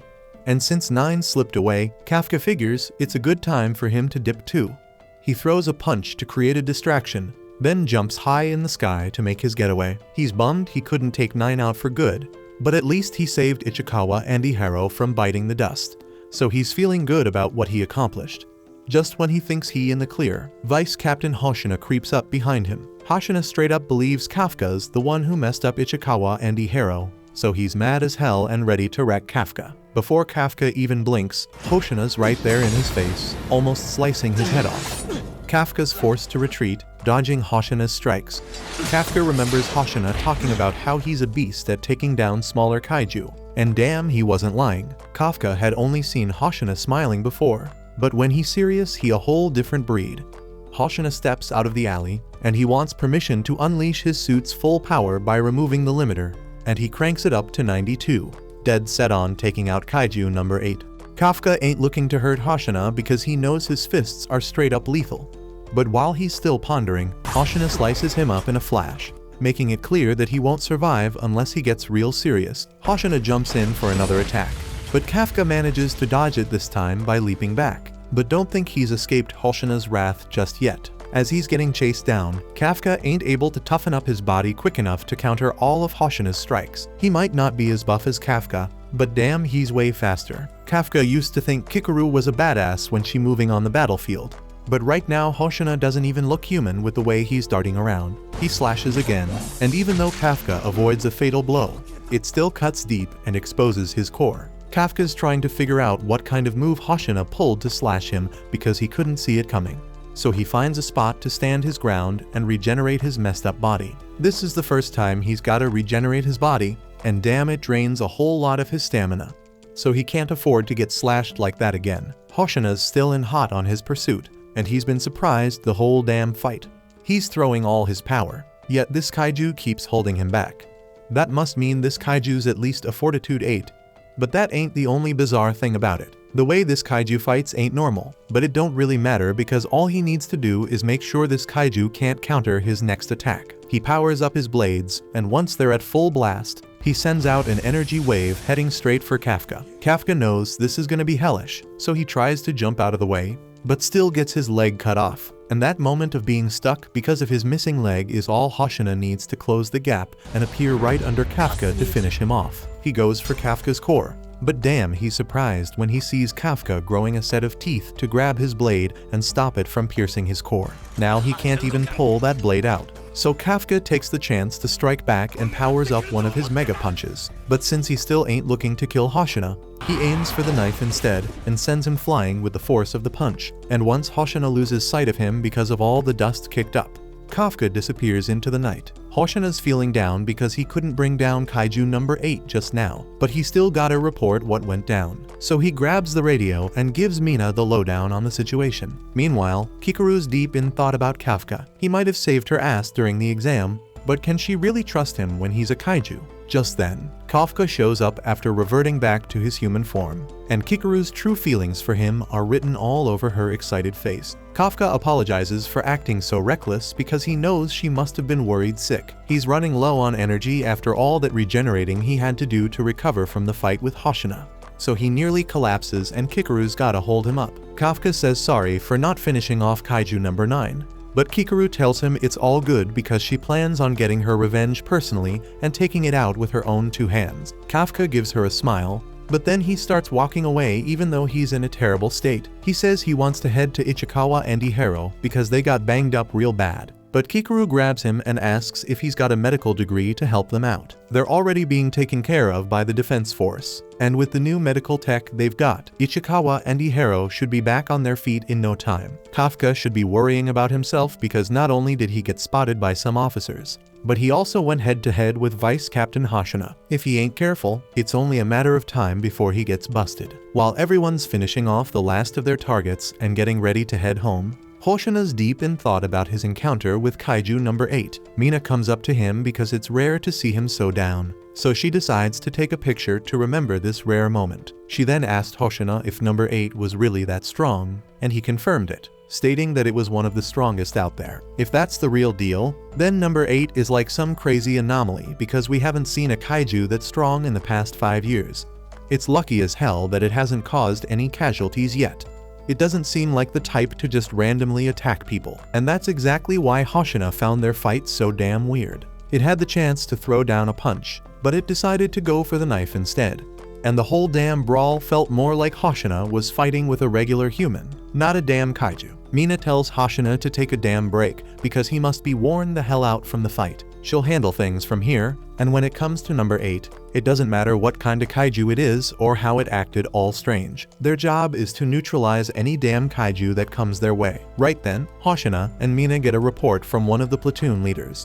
They just finished talking to Ichikawa and Ihiro. Turns out the kaiju that messed them up is the same one from the exam. And on top of that, when they first found it, it was in a damn human form. At the same time, kaiju number 9 is back in human form too, strolling down the road when a car rolls up behind him. The dude in the car just trying to get home from work, so he wants this guy standing in the middle of the street to get the hell out of his way. 9 raises his finger, like he's about to blast this annoying human with his finger bullets. But then he changes his mind and walks past him instead. The guy in the car starts freaking the hell out, and things go from bad to worse because when he turns around, he sees 9 transforming to make his head all huge, and then the dude gets straight up eaten alive.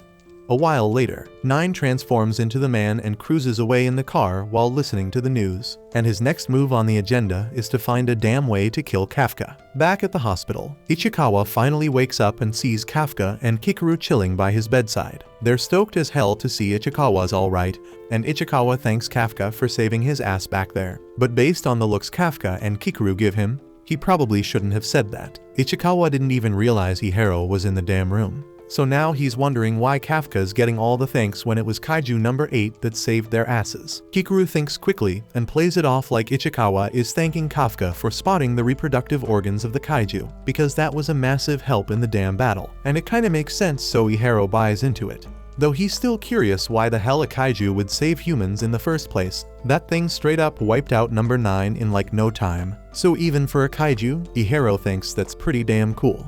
But he can't figure out why Kafka's blushing after hearing him say that. Once Ichikawa and Ihiro finally get discharged from the hospital, they're freaking shocked to find out the whole damn team threw them a surprise party. The party's to celebrate everyone's first successful mission, so they all waited for the 2 of them to come back so they could be a part of it. And now that everyone's here, Kafka shouts to kick off the damn party, but he wasn't expecting what went down next. They whip out the finest A6 Wagyu beef in the whole damn world. It's because the chef ain't serving nothing less for someone like Izumo. Izumo starts complaining because he remembers telling the chef not to go overboard. But the chef reassures him that he won't be charged extra for it. This whole situation's got Kafka wondering who the hell Izumo is, and Kikaru's straight up shocked that Kafka never bothered to Google him. This dude is the heir to Izumo Technologies, the biggest anti-kaiju weapons manufacturer in the whole damn country. And they're the ones who made the suits all the Defense Force soldiers wear. So he's probably the richest mofo in Japan right now. Hoshina steps up and addresses everyone at the party, telling them that it's rare as hell for him to be off like this, so they better enjoy themselves to the freaking max. The party gets rolling and it's going damn great, so Ichikawa thanks Hoshina for being cool enough to make it happen. But Hoshina didn't set up the party just out of kindness. He's waiting to see something else. And before long, the show kicks off as people start arguing.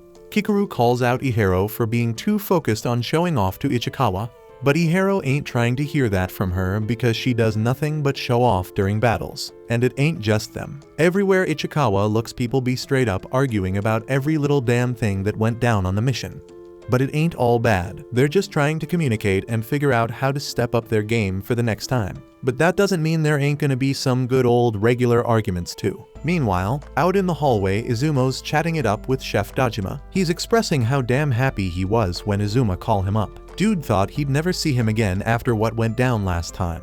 He asks Izumo about his dad, and their relationship ain't changed much since Izumo still ain't talking to his old man after some incident they had. Just then, Kaguragi shows up, and you can tell he heard every damn word. But he knows it's a private matter, so he just keeps on walking to the bathroom. Back inside, Hoshina's finally calmed the chaos and drops a bombshell. He announces that Kafka's getting recognized for his help in the last mission. His info on the kaiju saved a whole bunch of lives, so he's officially getting promoted to a full member of the defense force. Everyone's going wild celebrating Kafka's achievements. And the next day, Kafka's getting officially inducted by Mina. He's stoked, but he also wants to be careful not to speak out of turn like last time, so he awkwardly excuses himself. But as he's leaving, Mina reminds him that he still has a long way to go before he can stand by her side, showing that she still remembers the promise they made. Kafka's all pumped and tells her he won't let her down, but damn, that counts as speaking out of turn, so she makes him do 50 push-ups. She's got a meeting about the kaiju number 8 and 9 appearances, so Kafka will have to ask Hoshina about the paperwork for his new officer status. She also lets him know that Hoshina was the one who put in a good word for him, so he better live up to the man's expectations. It's late as hell and Kafka's still grinding away, studying like he always does. But he knows he gotta call it quits before Hoshina comes in and starts scolding him for skipping on sleep. So he decides to call it a night and bounce. But as he's leaving the room, he peeps that the lights are still on in the training area. Curiosity gets the best of him, so he goes to check it out. And that's when he spots Hoshina deep in his training routine. Hoshina's on some mental imagery training tip, visualizing the battle from earlier that day. He's trying to figure out how he could have landed better attacks, and he's dead serious about it. It kinda freaks Kafka out, and he ends up taking a tumble. Finally, Hoshina notices him and starts ragging on Kafka for staying up so damn late again. Kafka asks Hoshina why he is training late as well. So Hoshina then explains that he needs to make damn sure he's ready to take down kaiju number 8 next time they cross paths. He's been replaying the fight in his mind and realized he messed up right from the start. If he had gone all out from the beginning, he could have won. Regular officers couldn't handle a beast as strong as 8 or 9. So Hoshina's gotta be the one to step up and handle it. Kafka sees how hard Hoshina's working to protect everyone, so he makes a promise. He's gonna try his best to live up to Hoshina's expectations. But Hoshina ain't buying it and puts Kafka in a headlock, calling him out for talking big when his combat power's still at a measly 1%. But if Kafka wants to help so badly, Hoshina's cool with him just living up to 1% of his expectations for now. Hoshina's done with his training for the night and he's heading back to the main office, and he tells Kafka to make sure he hits the bed soon. But up in the sky, shit's getting real. There's danger lurking as a new humanoid kaiju's gearing up for an attack with his crew of aerial kaiju. A while later, Hoshina's thinking about how kaiju number 8 moves like a freaking human. And then there's kaiju number 9, who can straight up talk and disguise itself as a human. Hoshina's getting real worried because some weird shit's going down with the kaiju. Meanwhile, Kafka's thinking about what Hoshina told him, deciding he can't let him down. Kafka heads to bed, but damn, he's mind blown when he sees fire raining down from the sky. The whole base is getting wrecked by a crazy amount of fireballs, and Kafka's crew wakes up to see the place in chaos. Konomi tells Hoshina they're seeing a ton of kaiju inside the base. These monsters are straight up attacking them from the air, and each one of them's got a fortitude rating over 6. But the scariest part, they're all Hanju. On the ground, one of these beasts is tearing the base apart with a crazy powerful attack. Since Mina ain't around, Hoshina steps up and takes command. He tells all hands to lure as many kaiju as possible into the training area and make sure none of them escape the base. They ain't hearing any reports of damage outside the base, so Hoshina's wondering if the kaiju are after the base itself. Kafka's straight up horrified seeing the base on fire, and he knows those wyvern-type kaiju are some serious bad news. But then he stops and realizes that if they're wyvern-type, something's definitely off. Elsewhere, Hoshina gathers up all the folks with rifles and tells them to head to the center of the base. They're gonna lure the kaiju and shoot them down. Right then, Kafka fills Hoshina in on the fact that they usually only see about a dozen wyvern-type kaiju in a whole year. And one thing's always been consistent, they always show up alone. Hoshina figures if they're rolling in as a group this time, it means something's making them put aside their pride and act with a goal in mind. He's predicting they got a badass leader. And just like that, this leader appears in front of Hoshina, saying its target's been spotted. So Hoshina tells Kafka he's hanging up now. The leader straight up demands to know if Hoshina is the baddest human at the base. But Hoshina's just shocked it can talk. Mina ain't around, so Hoshina claims he's the strongest, and the leader decides Hoshina's his prey. Right then, Konomi drops the bomb that this leader is a Daikeiju class with a fortitude of 8-3. Hoshina tells his right hand to handle the other kaiju fight so he can focus, but he's gotta quickly dodge an attack from the Daikeiju. The monster's impressed, saying Hoshina passes, before unleashing another insane attack. Hoshina dodges it once again, which only makes the Daikeiju even more pleased. It decides it's time to start the annihilation, and its scream gets all the other kaiju to scream too. Hoshina realizes they're reacting to his battle cry, confirming they're after the base. Just then, he's gotta dodge another attack and notices how the monster's punches hit like a freaking meteor strike. He knows if he gets hit, it's game over, so he keeps dodging its attacks. He manages to land a hit, but damn, the beast's skin is even tougher than kaiju number 8. Meanwhile, the others are struggling to fight the kaiju. They can't do any damage, and they're mind blown when Kafka tells them to stop attacking them from the front and hit them from behind. See, those wyvern types are easy targets from the front when they're flying, so they got thicker skin there, but the skin on their backs is thin as hell to keep their weight down, and the cores near the back too. The others are impressed by Kafka's knowledge, so they switch up their formation to target the backs of the kaiju. Izumo and Kaguragi team up to take on one of these beasts, and Kaguragi acts as a distraction. Izumo unleashes his full combat power to launch an attack, but he's gotta dodge quick when another kaiju swoops in to attack him. This shit's terrifying because these kaiju are working together and watching each other's backs. No one knows what to do, so they're all shocked when Kikaru says there's another way. Just then, Kikaru comes zooming in at lightning speed and starts wrecking the kaiju. She busts out a new weapon and straight up declares that her plan is to unleash her unstoppable power and smash through their front armor. Turns out, back at the base's underground weapon stash, Kikaru was straight up shocked to find out they made a custom weapon just for her. Usually, you gotta be a captain to get one, but they made an exception for Kikaru. The kaiju threat level's been going up, and Kikaru ranks as the 3rd strongest officer on the base. So now they treat her like a key player. Mina announces that Kikaru's officially the 3rd strongest weapon after the captain and vice captain. Her job is to wipe out those kaiju. Back in the present, Kikaru can tell this weapon packs a mean punch. The only downside is, it's ugly as hell and doesn't really match her style. Everyone's jaw drops seeing the damage she's causing, and she declares that this kaiju's about to meet its end. Kikaru dodges its attack and reveals her weapon was made from a uni organ taken from a neutralized Hanju 2 years back. Hoshina told her that when she pulls the trigger and powers it up, it releases shockwaves. Kikaru uses it to speed up and unleashes her first move to crush the kaiju. But then out of nowhere another kaiju shows up, so she hits it with another shockwave, this time causing massive damage. The dudes watch in awe and think the weapon suits her perfectly. Then a kaiju pops up in the sky, but Kikaru's shocked when it gets hit by some freeze rounds. It's Ichikawa, and Kikaru's impressed that he can throw down like that against such tough kaiju. Ichikawa keeps blasting rounds at the kaiju, and Kikaru finishes it off. Kikaru lets Ichikawa join in on the action, but only if he can keep up.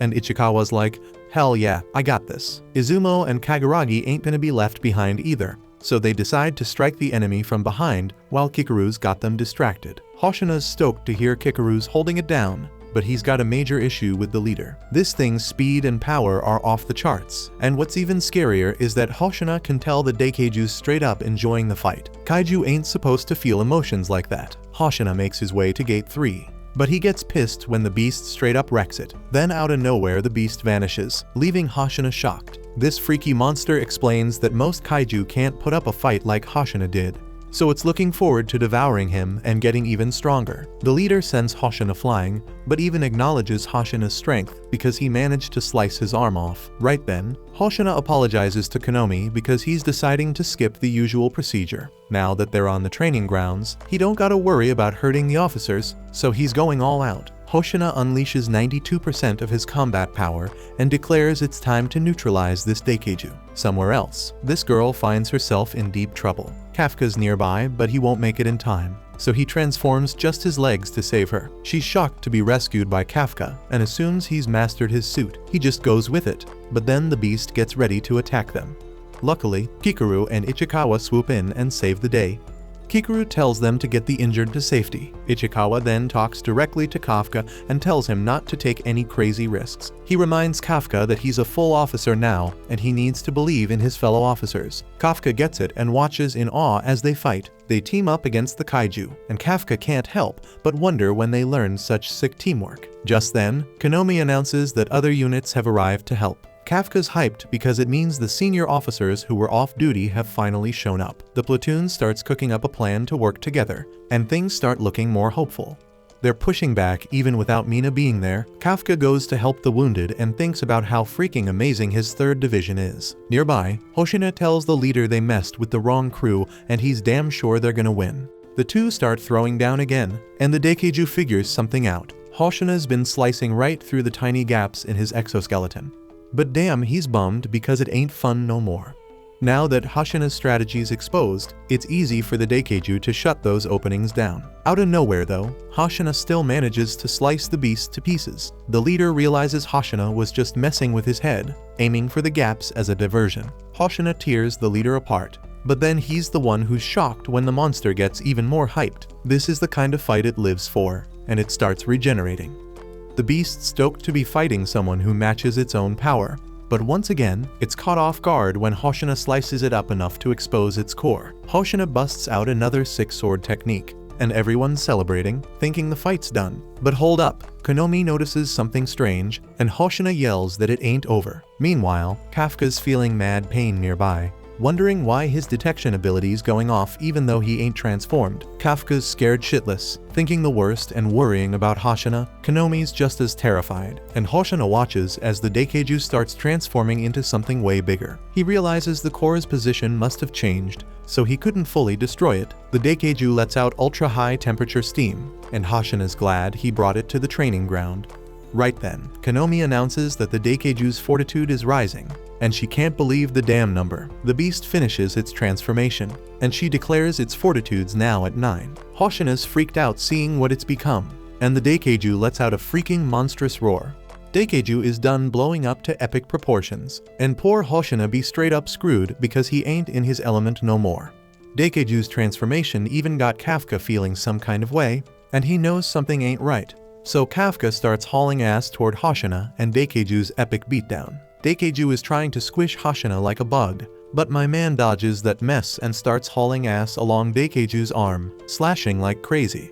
Hoshina is giving it his all, but the blades of his can't cut through that massive size difference. This is why he always hates taking on these gigantic kaijus, but now he's stuck in this mess. He gotta rely on his speed to avoid getting wrecked and strike Daikeiju's core whenever he got a shot. But out of nowhere, Hoshina is feeling this agonizing pain shoot through his body because he's pushing himself too damn hard. It's been 10 minutes since he maximum output, so Konomi is begging him to shut it down before he messes himself up really bad. But in the heat of battle, Hoshina ain't got the luxury to hold back. With his body on the brink, he knows he got maybe a minute left before he's a goner.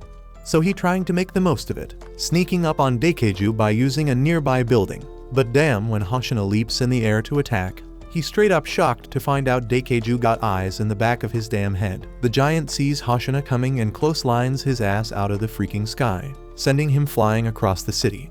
That last hit drained every last ounce of strength from Hoshina, shutting down his max output and taking him on a trip down memory lane. Back when Hoshina was just a young blood, his old man used to worship him for being a blade-wielding genius. If he was born 200 years ago, he would have been a freaking legend. But times done changed, and swords ain't the weapon of choice no more. Back to the present. Konomi is losing her damn mind, shouting for Hoshina to check if he's still kicking. He lifts his head and tells her not to trip because he's still breathing. His shields be maxed out, barely keeping his sorry ass in one piece. He may have made it through, but he running out of ideas. Every damn thing he tried so far been a bust. He asks Konomi for an update on how the rest of the crew holding up. She fills him in. Civilians are almost out of the danger zone, and the wyverns are dropping like flies. Hoshina is stoked to hear everyone holding it down, so he decides to keep giving it his all, even if it means kicking the bucket. Konomi be all up in his face, begging him to chill, but my man ain't having it. He leaps his ass into the air and slashes at Daikeiju. But that cut be healing up in a flash. Now Daikeiju knows for sure Hoshina ain't got no chance in hell of taking him down. So what does Daikeiju do? He sends a freaking exploding wyvern after him, and Hoshina gets blasted back into another memory trip. His pops straight up told him to give up his dream of joining the defense force because sword skills won't cut it against the kaiju. Folks been telling him for ages that his blade skills are useless against the kaiju. But then Mina comes along and flips the script. Instead of ragging on him, she asks Hoshina to join her squad because he's exactly the type of person she needs. She can't swing a blade for shit, so she wants Hoshina by her side to clear a path when she gotta take aim and blast her targets. Mina left him holding it down at the base while she out doing her thing. Hoshina ain't letting that place go down, no matter the cost.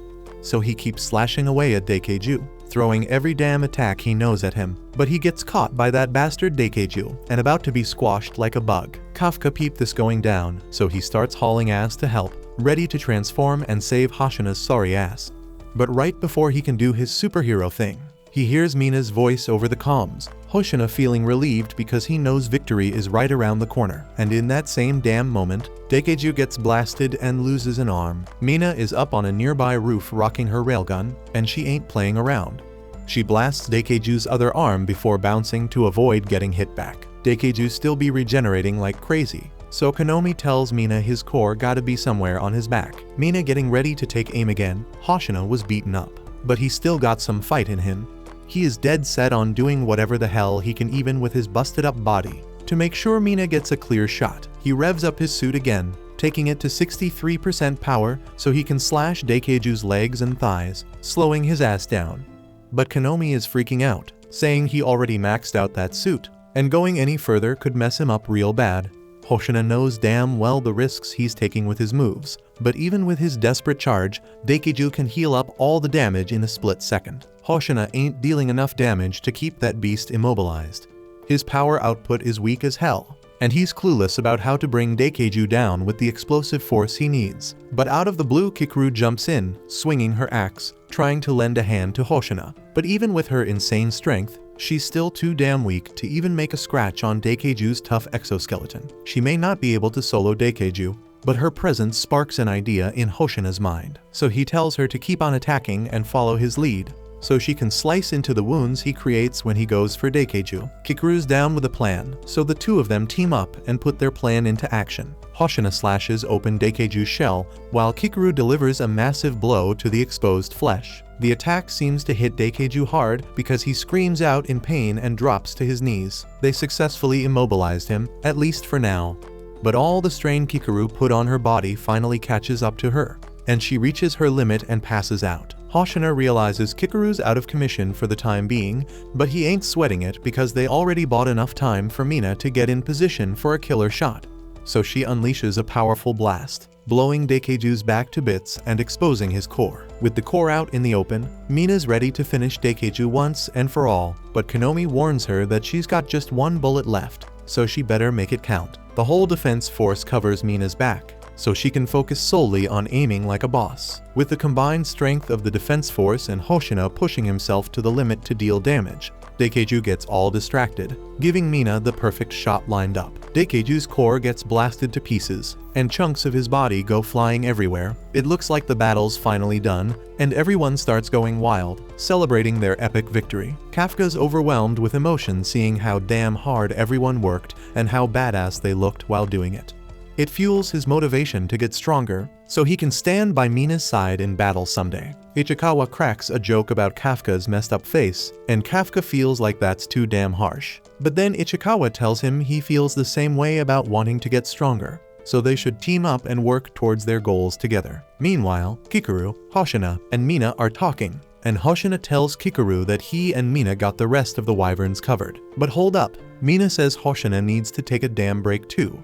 Actually, the same goes for her because she's pushing her limits after taking that last shot. So the squad commanders ask her to leave the stragglers for them to handle. As they start making plans for cleaning up, Mina's tiger senses something ain't right, and a moment later, they all see something straight up terrifying. They look up in the sky, and there's this huge ass mass floating up there, and it's made up entirely of wyverns that done turned themselves into bombs. The more wyverns join that mass, the more powerful the bomb gets. So if that thing blows, it's gonna be like a freaking nuke. Some of the officers start shooting at it, trying to bring it down, But that's way too risky since it could lead to the whole thing blowing up immediately. Mina gives the order to evacuate, but ain't no way they got time for that with the bomb's blast radius. Then Hoshina gets called out by the barely conscious head of Daikeiju, and he mocks them, saying it's a draw because even if they destroy his core, he's taking them all down with him. Mina's stuck, not knowing what to do because she's out of bullets. But just then she sees Kafka running past her, and Ichikawa already knows what Kafka's up to, so he begs him to stop. But Kafka keeps going, so Hoshina tries to stop him because he still thinks Kafka's a weakling who can't help at all. But when he chases after him, he realizes Kafka's moving like a damn track star. There ain't no way he should be able to do that with just 1% suit power. Kafka starts transforming as he runs, and once he's fully changed, everyone's completely shocked. Konomi starts picking up readings of a new kaiju on the battlefield, and this bad boy is rocking a fortitude of 9.8. Ain't no damn doubt about it, because everyone's straight up sure that the beast in front of them is kaiju number 8. Hoshina always had a feeling something was off about Kafka since day one, but he ended up liking him so damn much that he never even thought Kafka could be kaiju number 8. Kafka be apologizing deep down to Hoshina for playing him all this time and letting him down. He says sorry to Kikuru too for blowing his own cover, even after making her promise to keep his secret locked up. He also apologizes to Ichikawa for taking these crazy risks. But he ain't got no other choice if he wants to save everyone. They all put their lives on the line and fought their asses off today, so he can't be the only one putting his safety above everyone else's lives. Then he kicks in his booster jets, which he just figured out he had, and he takes off into the damn sky, heading straight for that kaiju nuke. He throws a punch so damn hard that it sends the sucker flying into freaking orbit. Kafka falls back to the ground, and Mina hollers at everyone to crank their shields to max power before the bomb pops off. The explosion ain't as gnarly because Kafka sent it flying high as hell, but it still messes things up. So Kafka uses his energy to shield the officers. Once things settle down, he accepts that he's gonna be in a world of hurt now that his secret's out. And next thing we know, Mina's got him at gunpoint, saying she's taking his ass into custody. Thanks for watching. Subscribe to not miss the next part.